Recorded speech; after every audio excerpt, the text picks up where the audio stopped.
So welcome everybody to one of my free monthly masterclasses. I just started doing this year and just been a lot of fun. I have an opportunity to get to know people that I might have seen online, like Tim and I have seen each other online, but we never actually saw each other in person.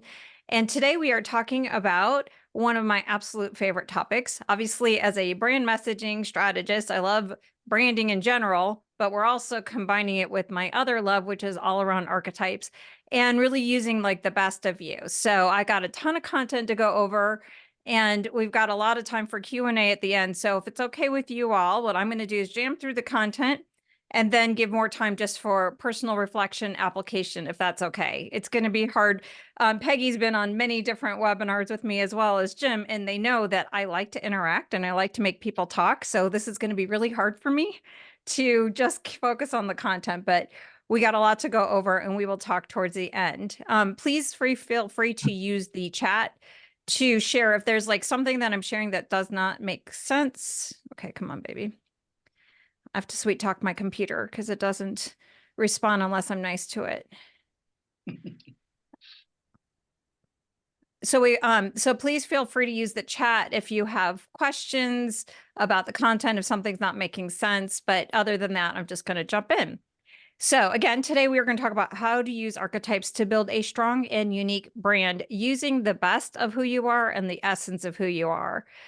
For those who don't know me, I am an ex-Disney consultant turned business mentor and brand messaging strategist, and I'm specific around I like to work with remarkable consultants and coaches and their unique strengths. So I've been doing this for a while, and I love like bringing out the best of who somebody is and help them put language around it and set it up as a business. So whether you're a life coach or you're a creative or whatever it is that you want to do, I want to help you articulate that. Stay tuned to the end. I'm going to talk about the number one thing that your brand needs to stand out from the competition and make the competition completely irrelevant. So one of my other passions is it's not about like, okay, how do I can show I'm better than everybody else? And it's not even just about like, how do I be different? It's just how do I be me? And that creates that uniqueness. And then of course I will be staying tuned for that live Q&A as promised. So feel free to add your questions to the chat. And I will take things in order or we'll just see how it goes towards the end. So this is the right place for you is if you're ready for your business development and your marketing to be in flow, to have the clarity and just a jump start on those messages to attract clients without the hustle. None of us like raise your hand. Well, actually, I just told you I wasn't going to do interactive. And it's really hard for me not to do the interactive without the hustle to find them. And if you're done playing small, if you want to build the business that you're capable of and showing up as the expert that you are. So we're going to talk about how do you bring all of this to the surface and to the market. And that's the big question that you might have is like, okay, that all sounds great, Betsy, but how in the world do you make this happen? Well, what we're going to be talking about today is really the solution. I like to think about this as the solution is in the problem. So the problem around how do I make this happen is kicking off like a discovery process. So you want to be able to use this process of figuring out who you are and figuring out your uniqueness. This is going to be a big part of what will help you in the future. So we're going to be talking about that. If you were at my last month's webinar, we talked about the 5-step roadmap that I talked to my clients about with regards to how do you turn your experience into your own business and that is set up to make a difference. If you have not participated in this particular webinar and you want to get a recording to it, just email me at betsy@betsijordan.com. And I will send you the recording from that conversation. If you were there, where we're at in the overall process is we're in step 2, clarifying your brand. With this clarity, this is why all of my work with my clients, everything begins with clarifying your brand messages. Like Peggy could attest to how important this is with getting that clarity, because once you get clear on who you help, the value you create, everything else that you need to grow your business becomes a lot easier and a lot clearer. So that's what we're going to be talking about today. But before I get into like, okay, what are the steps with regards to how do you build your brand? I want us to get on the same page about what a brand even is, because there's a lot of different definitions. If I talk to 2 people, I'm going to get like 12 different definitions of what a brand is. So to begin with, let's talk about what a brand is not. It is not your logo. Your logo is an expression of your brand, but it is not your brand. It's not even your tagline. Let's say you came up with unique intellectual property, or you have a unique name for your business and you want to trademark it. That's not your brand. It's an aspect of your brand, but it is not your brand. The other thing that your brand is not, which is very important for consultants and even coaches as well, it's not your mission. It's not what you want to create in the world. It's not your stance and what you believe about what creates transformation and results. And it is absolutely not your methodology. If you think you need to come up with your 5-step to whatever, and that's your brand, that is not. Now, some of these all might be expressions of your brand, but that is not your brand.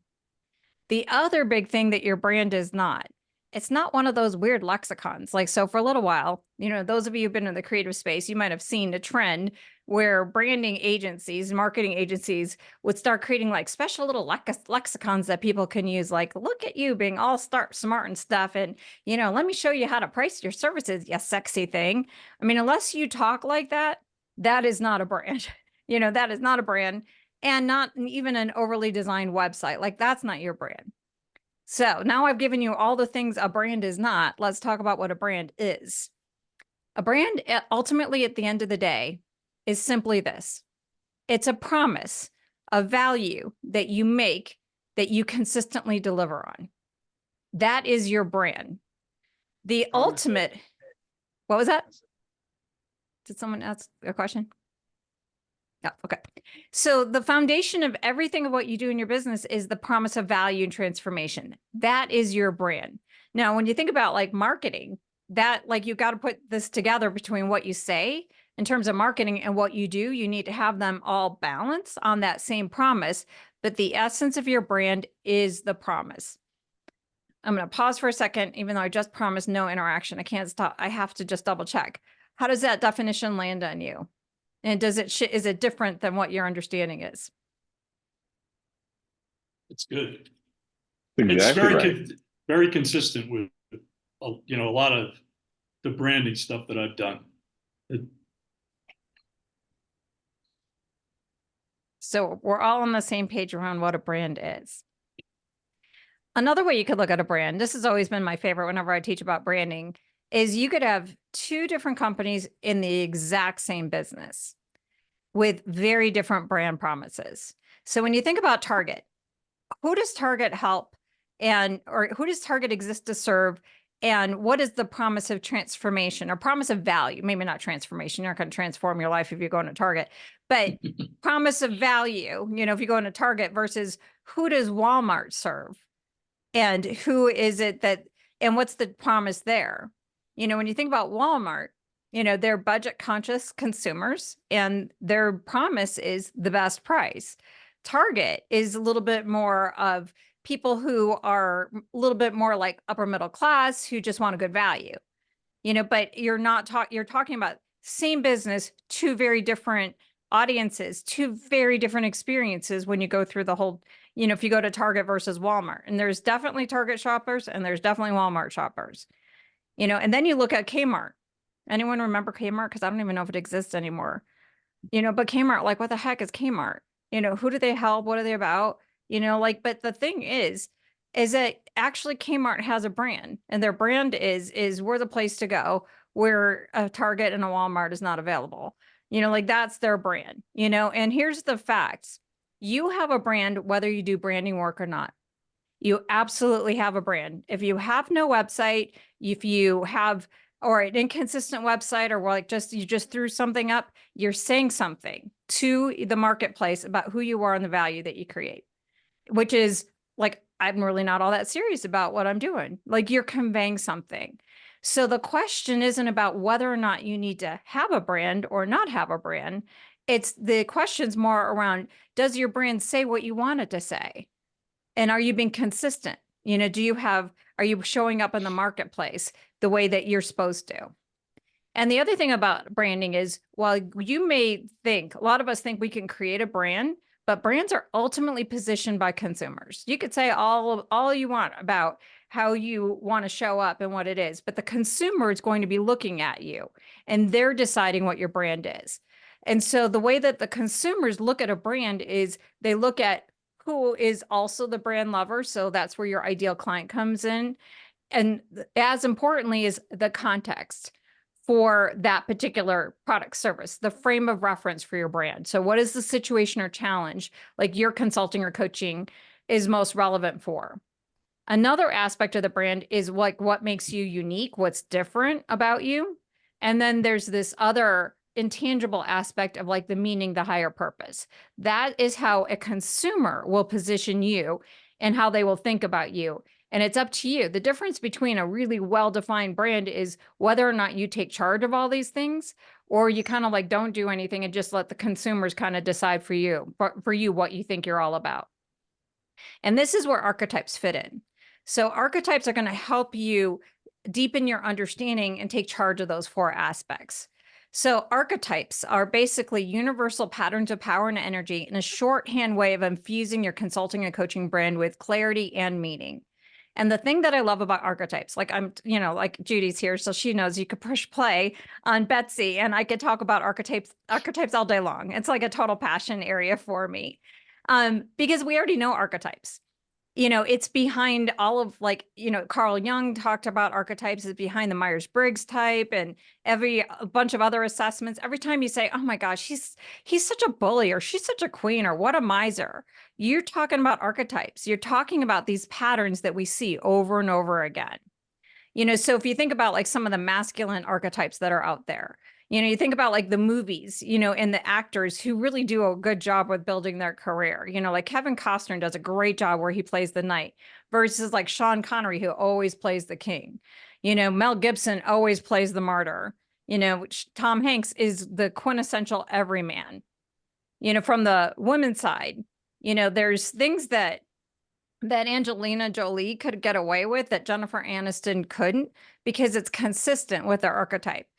So Jennifer Aniston's more that girl next door, where Angelina Jolie's a little bit more the femme fatale. Sofia Vergara, goddess. You got the damsel. So you see all of these things all the time. And so when you think about like all the blockbuster movies, they're all archetypal. All of them, every single one of them, any one of them that stand the test of time have some sort of deep archetypal foundations to them.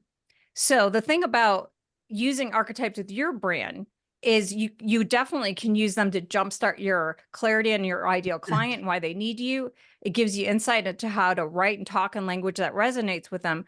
But the thing about archetypes is it taps into existing meaning and what your clients ultimately may want and need. And when you have that clarity, you can align your messages, your products, your services to what's meaningful to your ideal client for who they are as a person and how they are wired. So that's why archetypes are so powerful and why they're used a lot in branding.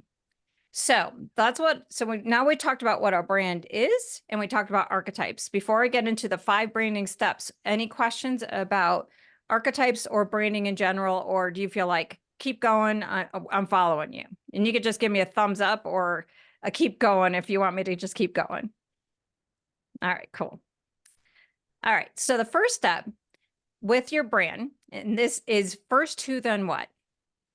I would say a lot of people, especially consultants and coaches, because we're really connected to what we do, what our missions are. We think about our niche as, who am I? I mean, what is it that I do? And anybody could buy it. That's what we think. We think we have to kind of parse out, the different aspects of who we are, pick one of them and say, all right, everybody wants it. When really from a branding standpoint, you want to flip it. You want to first think about who you help, then what you do to help them. So the who is the person. Your ideal client is not an entity. It's a person. So even if you are a B2B consultant working with an organization, you are helping people. There is a person within that organization that will hire you. So if you think I help small businesses, like you don't, you help maybe an owners of small businesses, but you don't help small businesses because small businesses do not have a limbic brain. They do not have a personality. They don't hire you. A person does. So if you walk away with anything from this particular masterclass, it's this, is your brand is something that serves a person. So you have a lot of decisions to make about who your person is. You got to figure out their demographics. What's their age, um, where do they live, how much money they make, all the demographic stuff. But you really need to dial also into the psychographics of that ideal client. So this is where archetypes come in. So this is a model, not the model. It's just my model on how I organize the different archetypes. And I believe especially when it comes to the world of work, is there are 4 archetypal families. So you think about it this way, all activities begins with a visionary.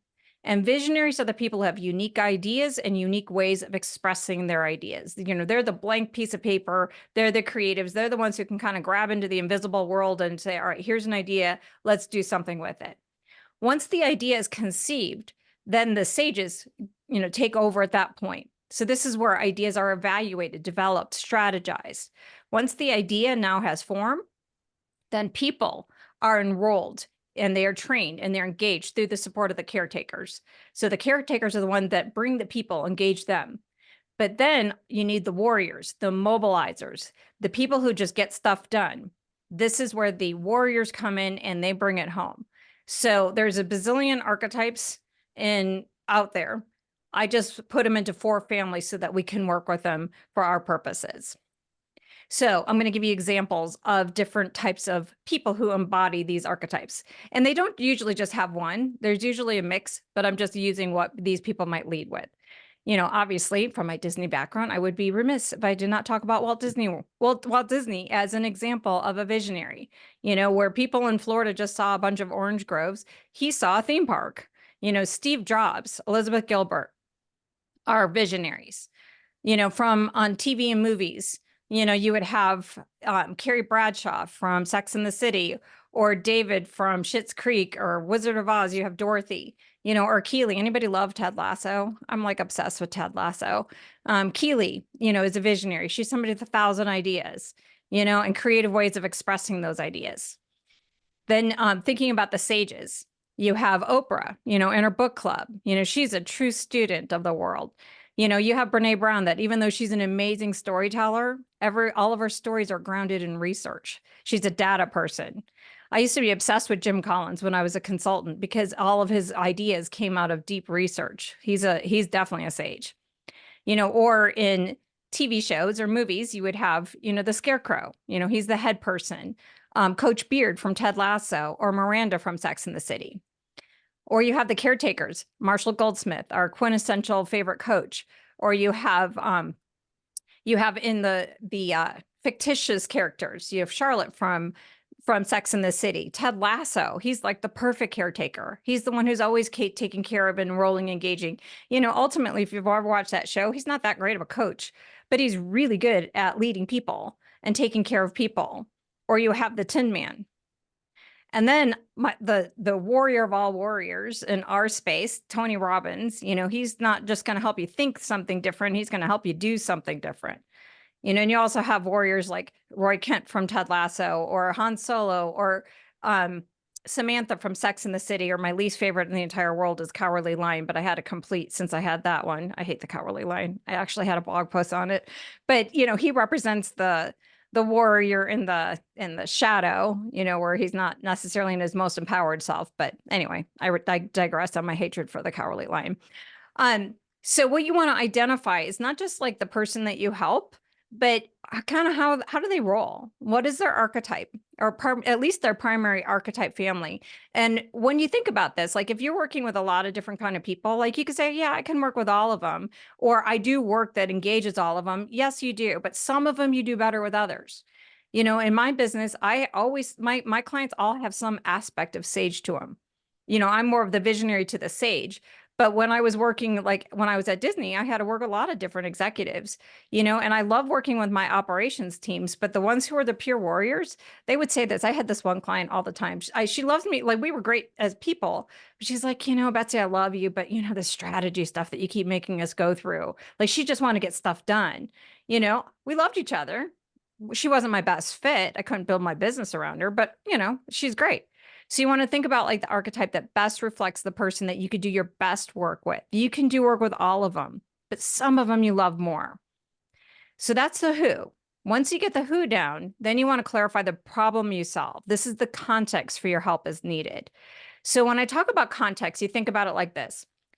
We all might eat popcorn, but, or you might take it or leave it. You might not even think about popcorn, but if you go to the movies, you need popcorn. There's a context. Popcorn and movie, they go together. They're hooked together. Similarly, if you go to a baseball game, you may or may never eat a hot dog ever, except for when you go to the baseball game, because there's a close tie between baseball games and hot dogs. If your nose is runny, you're not just going to grab, you're not going to grab anything. You're not even just going to grab a tissue. You're grabbing a Kleenex. That's a really good brand. You might have 1,000 other uses for your Kleenex. Like I might have a Kleenex here and I might, clean off my desk and, and I might clean out my AirPods or something like that. But the primary reason for why I would have Kleenex, your nose is runny. That's context. So it's not just like a white tissue. It's a white tissue for when your nose is runny.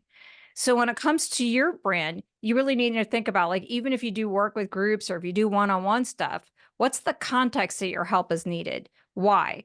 So for example, I worked with Rachel. She was one of my clients I worked with several years ago. She's a dating coach. And so for her, she could just start off with her ideal client as she might say, I want to help women. So let's say she got that clarity. But then going a little bit deeper is that her ideal client actually was women over 40. But when we really got into the work, it wasn't about just women over 40. When we identified the problem that she was solved, it was accomplished women who have not experienced the same success in love as she had with her career. That's the problem that she's solving. It's specifically high achieving women. And the problem is you got it all together over here in your work life, but your romantic life, it's just not the same. And she wants that, which is very different than, let's say, a stay-at-home mom who got divorced and she's going out and she's getting into the dating world for the first time. That would be a different problem to solve. And that would be a different person's brand. Or if you have another dating coach who might work with a spiritually minded woman who's really processed and she needs help discerning, her better mate, that would be a different problem. Right, Judy? The other thing about Rachel is she is a sage who works with sages. So she talks a lot about helping these professional women create a strategic plan to finding love. It's about strategy. So for her, she has a step-by-step process for her clients who want a step-by-step process, and that's what she wants. Another example is Keith. So Keith is also a sage, but he helps visionary leaders, and he helps them with a plan. His ideal clients aren't just leaders in the entertainment performing arts industry. They're visionaries who are overwhelmed by their ideas on how to implement them. So the beauty about looking at these archetypes is you can see predictable challenges of why they might need someone like you, and it gives you some ideas of even what problem you might solve. Like visionaries in the whole, they really struggle with prioritization. I'm a visionary. It's impossible for me to I have more ideas than time. That's my biggest challenge. My last, 80, I could do the 80%, the last, 20% I can't get done. The sages, they get stuck in, particular line of thinking, analysis, paralysis. They have a hard time connecting to the heart with people. The caretakers get lost in helping other people, and they have a hard time backing up.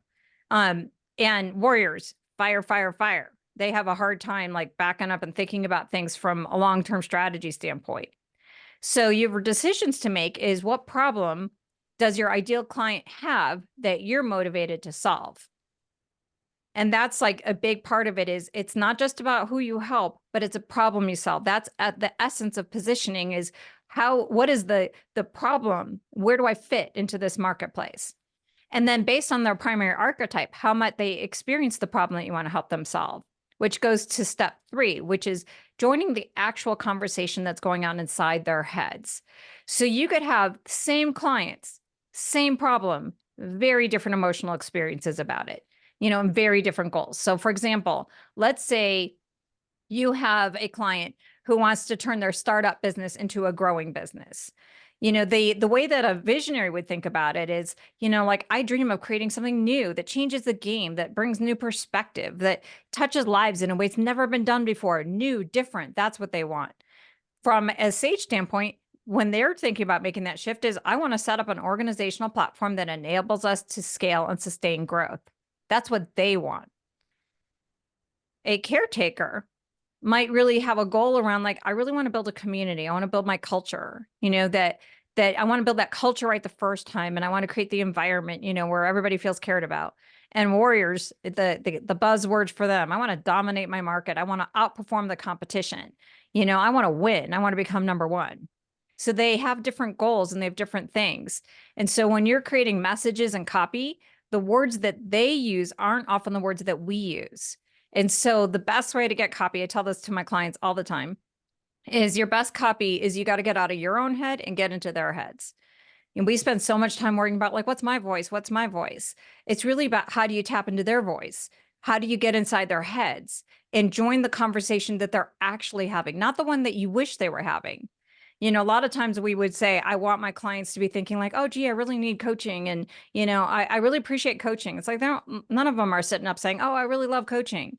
They really love an outcome that they're trying to get. They might be thinking a lot about the problem that they have, but they're certainly not thinking about your solution. Nobody sits up at night and say, gee, I wonder if I could find someone who has a 5-step proven methodology to X, Y, and Z. It's not happening.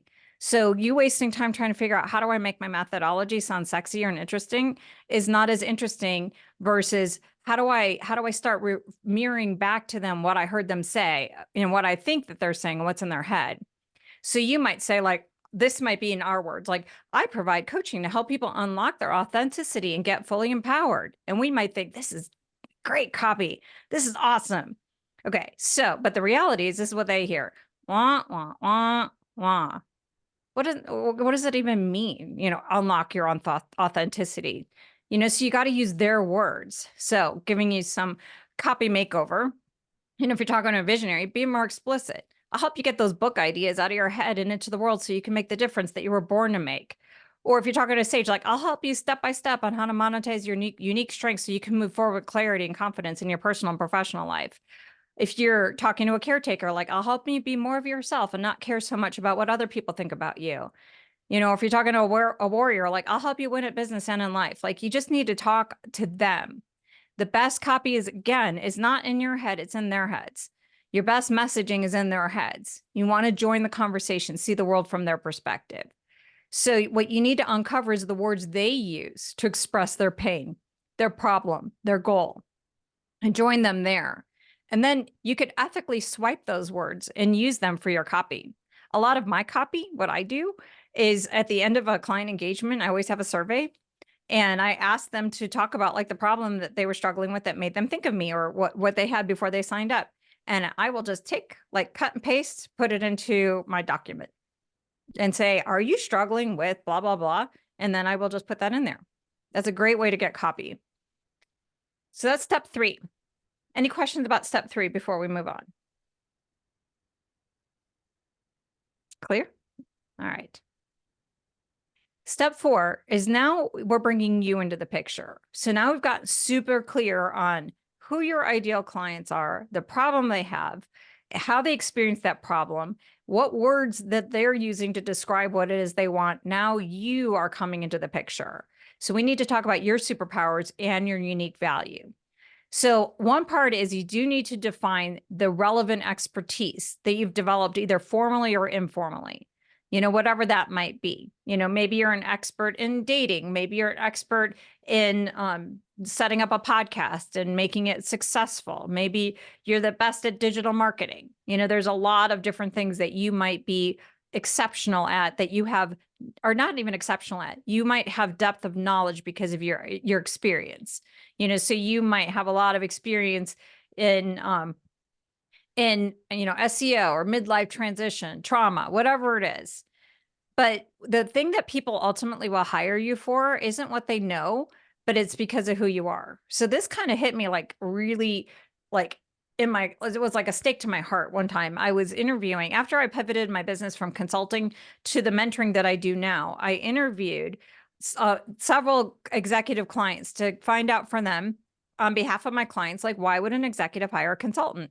So I talked to this one executive who I worked with for years and years and years. I worked with him when I was at Disney, and he brought me into many projects when I was at Disney. He referred me over and over again after I was at Disney and I had my consulting business. And he was telling me why people, why people hire, why executives hire consultants. And he's like, well, it's because like everybody has different perspectives, and it's like somebody who can align all those perspectives. I'm like, well, that's super interesting, Brad. He's like, because then he's like, well, that's why I hired you. Like, you have a unique ability to get inside people's heads and organize information, and you could do that with groups.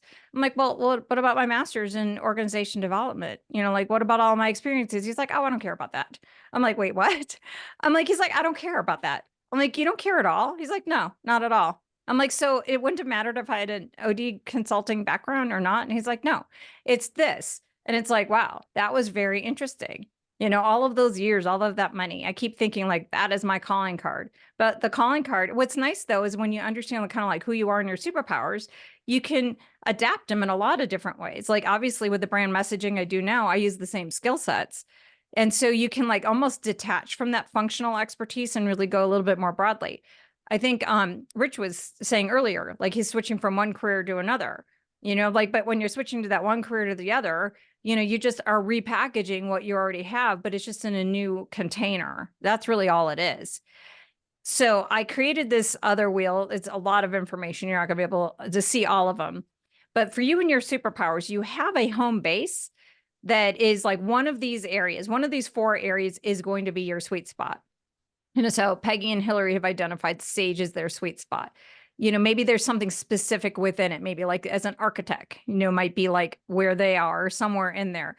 But there's a complementary one somewhere else. Maybe it's a secondary within the same one, or it's somewhere else that might be the secondary. And together it creates your unique superpower. So to give you an example, Lori is a sage, very, very much a sage. So she has a finance background and she has a Six Sigma background. So she's very much an analyst, but she also is a mediator. I mean, she's a caretaker type of person, and together it really creates this mediation side. And so what she does is she helps these big companies where, if you've ever been a big company, they usually have like 1,000 different initiatives that they were moving forward with. And, and some of them are working at cross purposes of one another. So what she does is she helps them accelerate their growth by aligning, optimizing, and prioritizing and integrating strategic initiatives and objectives. So she helps all of these stakeholders who have all these different perspectives. She helps them analyze and work together to decide which one. So it's a perfect blend of her superpowers. It's not exactly what her role was on the formal org chart when she was in corporate, but that's actually the work she kept falling into because of her ability to analyze and bring people together. Dolly is a caretaker, but also a visionary. So he leads. So a lot of the work he does is like mentoring, coaching, training. Like he's all about the people side, but he's also like this visionary shapeshifter. So he, as a change management person, he can see possibilities in organizations that they may not be able to see for themselves. So he brings those 2 things together. That creates a unique superpower, and that makes him different. So here's a way that you can start thinking about your starting point of like, what is the value that you bring to the table? So let's say you're a visionary and you're working with other different kinds of people. If your ideal client is a visionary, then you help them expand their ideas, expand their vision.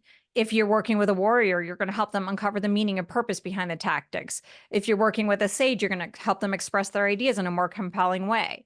Or if you're working with caretakers, you can help them see their own potential versus getting lost in others. But if you are a sage, let's say, you have a different value proposition if you're working like with a visionary, like I mentioned with Keith. Keith is a sage. He helps visionaries. He helps them evaluate and prioritize ideas. And but if he was working with a warrior, he's going to help people move from fire, fire, fire to ready, aim, fire. If he's a sage and he's working with another sage, I'm going to help you refine your ideas and your theories. If you're a sage working with caretakers, you're going to help people become more objective about people, in situations, like you see a lot of times, like where the CFO might come in and he's talking about things from an objective standpoint, or him or her, but then the HR caregivers are more like, but what about the people? You bring those 2 together and you have a nice balance. Any questions about this chart? Okay. So you want to think about how does the combination of your primary, secondary archetypes and more specific create a very unique superpower that other people do not have. And then what is the unique value that it creates for your clients? So that is step 4. Moving on to step 5. You want to tap into the emotional element of your brand, something more significant, something bigger. The thing is like how you are wired draws out of your client something that they lack and that they need. So whatever archetype you have that they don't have, or it's not really developed in them, they're going to come to you to activate that in themselves. And so you're bringing something very significant and meaningful to them. So thinking about some of the examples, like Tiffany. Tiffany does not just sell diamonds. You would not be spending that much money on a diamond. It sells true love. It sells this aspirational side. Disney, again, sorry, can't not use Disney an example if I'm talking about branding. Disney does not sell theme park tickets and hotel room nights. Very, very explicitly, it's magic. It's magical memories. You are not spending. I just went to Disney a couple weeks ago, and apparently some things have changed since I left Florida. But if you want to get into a line for a ride, that's really popular, either you're going to spend like $35, for like, I forgot what it's called, like their new fast pass, or you have to like sit, with your, on your phone at 1 o'clock to make a reservation for it. Why am I doing that? After I've already spent all this money to get in there, it's like, the memory, the memory of the experience. I want the magical memory. I don't want to be here and not have that memory. Nike doesn't sell athletic apparel. It sells the thrill of competition, for sure. The thrill of being fit and all of that kind of stuff. Apple doesn't sell just tech, gadgets. It sells like the thrill of technology and innovation and all that other stuff. For me, I don't just offer personal brand building and messaging. I sell transformation. It comes across in my colors. I got my butterfly bead icon everywhere. You could see it all behind me. It's like transformation. I'm going to transform your career and transform your perspective, blah, blah, blah. So the emotional elements come out in so many different ways. You don't like explicitly say, that higher end thing, like you don't always put that as like your main value proposition that you're putting on your website, but you might put it in your language and in some of your copy, use it in the stories, use it in the colors, your icon, how you show up, how you engage with people, the images that you use of you and your clients. This is where whenever somebody says to me like, well, consultants and coaches, we really don't need like websites or anything. I'm like, oh my gosh, like that is so not true. Like it shapes thinking. This is how you're showing up. Not having a website at all does not show you to be a premium brand at all. But when you have a premium brand and consistent colors, like if you ever see a consistent, like somebody that you follow online, there's certain colors that will pop out like, oh, well, that's Katie. Oh, that's so-and-so, that's so-and-so. You see these colors all the time and they mean something. Judy, ignore the example, but it's a good one. So here's one of my clients is Scott, and Scott doesn't just sell financial support. For him, it was very important to sell stability.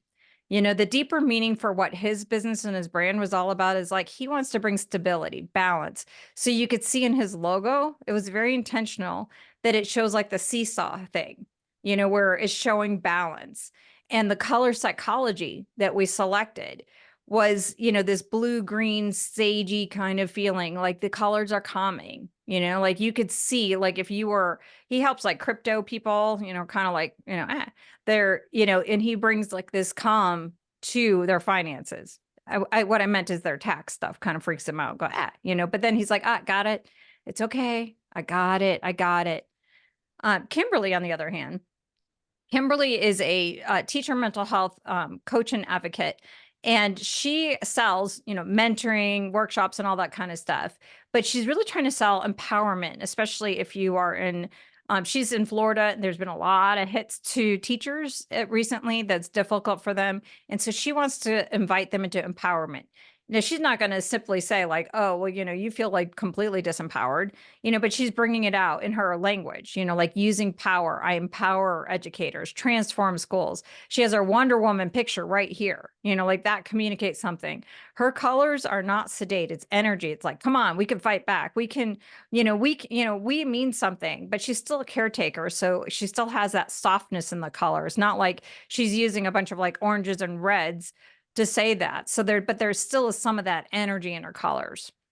So you want to be thinking about like the deeper transformation you're inviting your clients into. What is it that you are inviting them? And that brings your brand into more of that holistic perspective. And then how do you want to convey that, in your promise, your messaging, your images, and all the other stuff that you're doing? So those are the 5 steps. I'm going to do a review and I'm going to check in for questions on that. So the first step is first, who, then what. Dial into who your person is from the archetypal standpoint, their energy, how they show up. Understand the problem that you solve is the second step, and your help and why it's needed, what's the context, and then get into their heads. Use their words. Come up with messaging that resonates with them, especially understanding their problem from their perspective. Then bring you into the picture. Uncover the unique value that you bring because of your energy, your superpowers, how you show up, and then showcase the emotional elements, showcase the real transformation that you offer. So those are the 5 steps. If you want to get, I got a couple other next steps for you, and then we'll go into questions.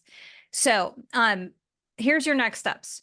Number 1, start getting clear on the unique value you create for your clients and their problems. So if you want a copy of this deck, and you definitely just email me and I will send you the deck.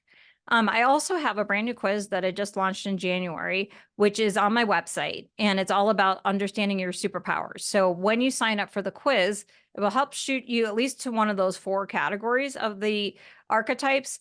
But what you'll get on the other side is a personalized training that shows you, what makes you exceptional as a consultant or coach, where some of the challenges you might have when it comes to growing your business, and much more tailored recommendations based on your superpower and how you can leverage your superpower to grow your business. I also give you opportunities to get decks for the other archetypes. So in case you say you get through the quiz and you're like, I don't think I'm really a sage. I think I'm really more of like a visionary. I'll give you an opportunity, as you get in the email, you can download it there.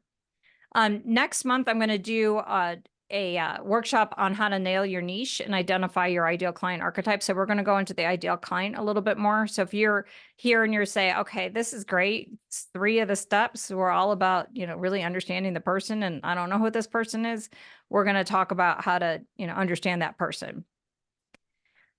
And now let's talk about the number 1 thing your brand needs. The most important thing is that your authentic brands aren't created, they are discovered.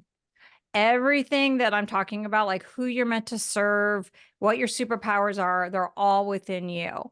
So authentic means genuine. So the best business and the best brand is the one that is inside of you. It's not created in the market. It's created from your DNA and your life story. So the work that I do with my clients is like, we unearth this stuff and figure out like, okay, now how do we activate that rather than taking an outside in? The thing is about the outside in, there's so many problems with an outside in approach. 1, the market's fickle, changes all the time. 2, you can't sustain a business that's not really in aligned with, what you actually love and what you want to do. So this is where your best business and your brand is. And I'm going to end the formal part of the content with one of my favorite quotes from Parker Palmer. It says, before you tell your life what you intend to do with it, listen for what it intends to do with you. Before you tell your life what truths and values you've decided to live up to, let your life tell you what truths you embody, what values you represent. You can't I'm not really a believer of this whole idea, like you're the author of your own story. Your story's within you. You can be in alignment with it or you can be against it, but you can't really create how you're wired. You can't change where you came from. You can't change these things, but you can change like the meaning to some of the things that might hold you back. So from that standpoint, though, it's better just dial in. It's all within you. It's just you might need a little help unearthing it, but it is all right there. So that is it on the formal part of our conversation. I would love to take your comments, your questions, get feedback. What do you think? So over to you all. Well, as always, great. Really, real good perspective on everything there. So people are complicated and they're not all in one category.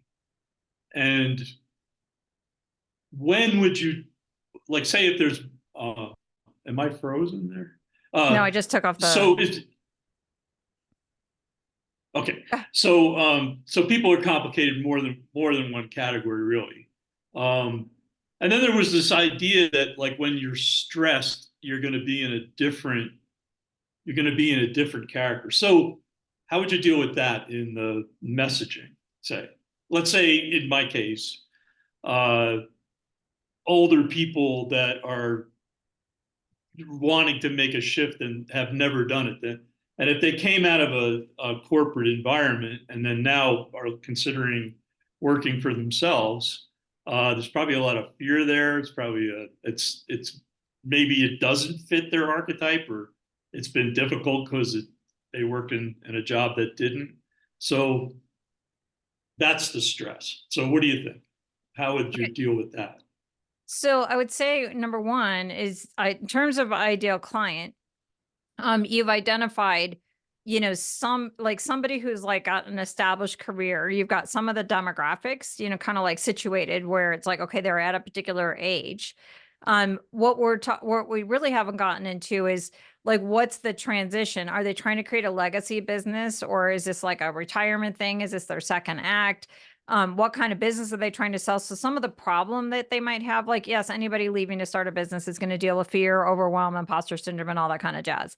The what I would invite you to dial in a little bit more is just like take that client to a deeper level, like, and then also like they might have a lot of, it's not a personality issue to deal with fear. Everybody's going to deal with fear. So that's not a personality. That's not like a weakness. That's just a pain point, but how would they experience that fear? Like if I were thinking about like a visionary person who might have fear, their bigger issues, like visionaries and idea people, like let's say I want to write a book and that's my thing, and I'm a visionary.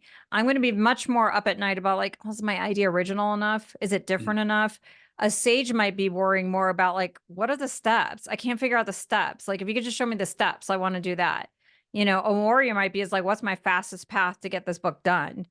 Or a caretaker might be, it's like, well, if I talk about this, like, will it pull me away from my family? And what if I want to write a memoir and everybody's going to be hurt by the things that I'm saying, like, so they're going to have the same problem. They're just going to experience it differently. So you want to like dial in a little bit more to who that person might be that, is your right fit.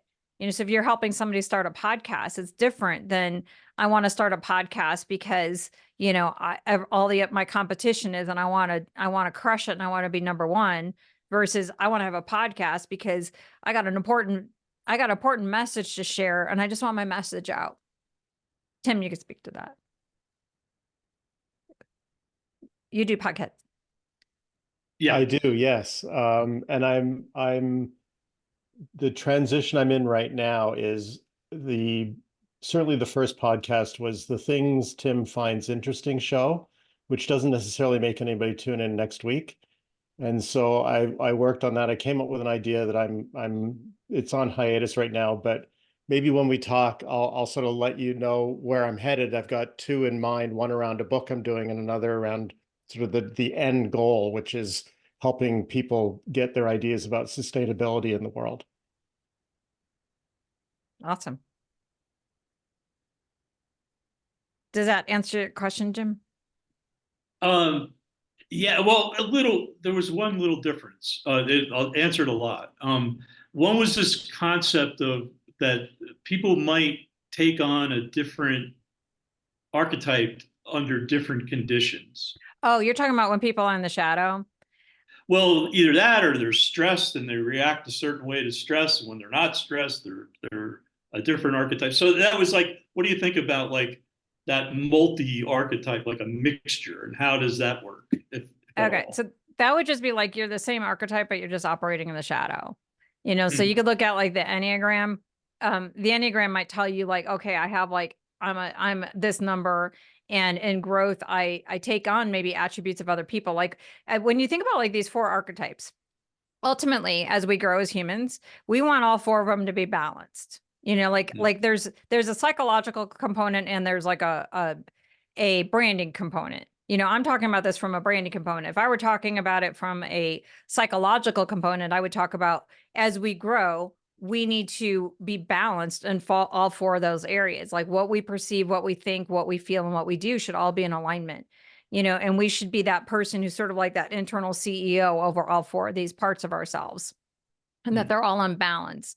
When you're dealing with somebody who's operating out of the shadow, there's a difference between these are the pain points that's getting in the way of their natural self versus like, I'm just going to talk to you about I'm not going to solve your shadow. Like, that's why I had the stupid cowardly lion. I hate the cowardly lion. That was but interesting. the cowardly you hate that. lion, I hate the cowardly lion. Judy would probably process with me on why I hate the cowardly lion so much, but it's like, he's operating his natural state. He's a lion. He's supposed to be strong. He, like when you think about the lion and the attribute, the coward is the shadow, so you think about like the coward bully are the same archetype, but they're just kind of like on polar opposites of what it's supposed to be. The warrior is the more elevated version of it. But when they kind of flop, they go in there, the visionary or the shapeshifter, you could say, in the positive is over here, but you could have like Jafar in Aladdin, he's a visionary, he's a shapeshifter, but he operates out of his shadow. He's not operating in the light attributes, but he uses it for manipulation. So you could have shapeshifters who are manipulative, but that's different than branding. I don't know if you'd want to get into, on your darkest day, you too can be a manipulator, and you can, harm others. Yeah, but it's a good concept. I mean, I think I'm not thinking of it like, exactly like that. But in other words, like not only am I talking to this person, I'm talking to them in this condition, like where they would be. So, but that was excellent. Thanks. Awesome. What other questions or comments or feedback do you all have?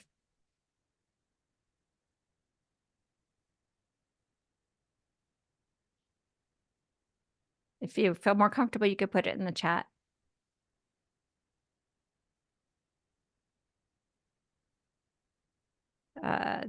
Do you provide what they need versus what they want? That's a good question. I almost want to ask Hillary and Peggy to speak to, do you provide what they need, what they want? Because they've been on the receiving end of me teaching on this over and over again. What they need is the answer, right? Yeah, I think that this has been really helpful for us because we're a creative services agency. So a lot of times people just come and say, I need to get up super quick, simple website or something. And really, what we've learned is that's not rewarding work for us. Like the results might be cheaper than thinking of the big picture and working on brand and everything that should be done before that. But it's kind of a fool's bargain, I think, to just do what somebody thinks they need if it's clear that they need more than that. And sometimes they don't know what they need, or they don't have the expertise. So they might go to, like with Peggy and Hillary, we talked a lot about like a client might come to them and say, well, I just want a flyer, for, some sort of trade show I'm going to. And what we've been working on is like, well, back them up. Why are you going to the trade show? What are your goals with the trade show? And then it's like, oh, well, your flyer might be a part of it, but you actually need something else. And I think like to be, like as a consultant or coach or whatever it is that you do, people are going to come to you all the time. Like I want this, but you back them up and you talk about, well, tell me about your goals. And now let me tell you a better way to achieve your goals. Now I'm delivering what they want and what they need, but I'm putting what they want in the right context. So they might still provide a flyer at some point, but if they don't have like clear visual, if they have no brand, if they have like no website, like the trade show, the goal is they're going to a trade show to get more clients. So you get them to uncover that. Betsy, I have a question. How do you go about drawing out what type of archetype they are? Is that in your discovery meeting with them, or how do you go about kind of figuring that out? Well, what I do, like, so in terms of like the branding standpoint, you're going to just use language that would resonate with them. So I don't know if you notice a lot in my copy is I talk a lot about like step by step and a plan because I'm talking to sages. And, you know, you're in my community now, so you could see that there's a thematic element is no matter what personality people have, some of them might be more visionaries, caretakers, but everybody's somewhat of a sage. And so when I teach things in a step-by-step way, it resonates with them. If I were, but I don't really attract like pure warriors, you know, if I were trying to attract a pure warrior, I would say, you know, I'm going to get your business launched fast, you know, and we're going to get it done quickly. And we're going to help you, you know, you too can earn $1 million within the next year. But I don't use that language. I talk about stable, scalable profits, sustainable success, you know, making a difference, you know, and those are the kinds of words. So you don't like say straight out, you're a visionary, unless you're, you know, unless that label really, you know, like a lot of times leaders see themselves as a visionary. So you might say that, but it's in the language of like, and how you position what your offers are. And you know that most of the people coming to you are sages just by the nature of the type of work that they're doing, or how did you come to that?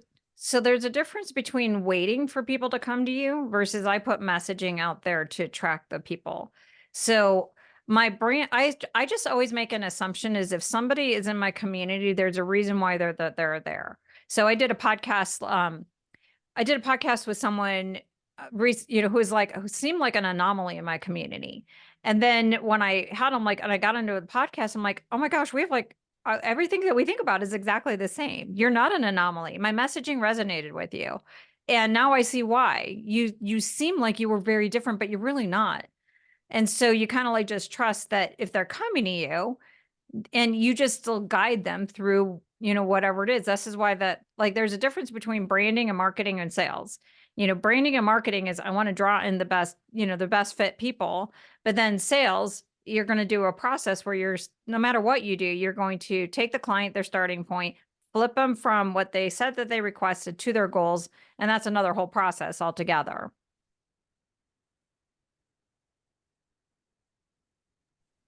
Is part of the identification though of archetypes of like who you work well with and stuff, does that go back to the exercises we did early on working with you where you think about like positive experiences where you felt like it was an effective relationship and like then try and think about what archetypes those people fit? Yeah. Okay. So it's a matter of like doing some sort of analysis, like pay attention, you know, pay attention to the people you're drawn to helping and pay attention to the people who are interested in you and why.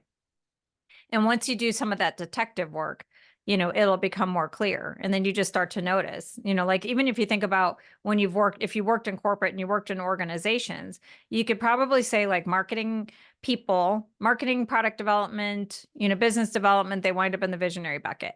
You know, branding people, obviously in the visionary bucket. And the sages, you have IT people, you have your process people, finance, you know, in that kind of area. And the caretaker, you have your HR people, a lot of your frontline supervisors, training, learning and development, all of that, they're in that bucket, you know, and then in the warrior bucket, it's operations, it's sales, you know, it's all the people who get stuff, you know, the project managers or what have you, you know, and you can kind of even look like thematically, you know, like where do they even fit in an organization that I tend to even enjoy working with? You know, pay attention to your own feelings. Like when you get a call from someone, are you excited to talk to them? Or it's like, oh, you're so difficult to work with, you know, but I still like you, but you're so difficult to work with.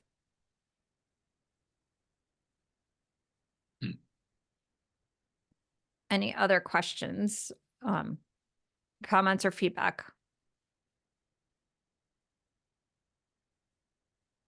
Well, we are at the end of the hour. If you feel complete, we can formally end our time. If you are a Denver person and wants to talk about some live networking, if you wouldn't mind just staying on for 5 more minutes, Jim's got some ideas to share with you about how we're going to do some live networking. So I feel on the spot somewhat, but okay. You are, but you're the one who had some ideas. So Yeah. if you are in Denver, please hang out just for just a couple minutes and we're going to talk about doing some live stuff. So for the rest of you, thank you all for being here and I will see you all next month. Thank you, Betsy. This was so good. I enjoyed it. Jude.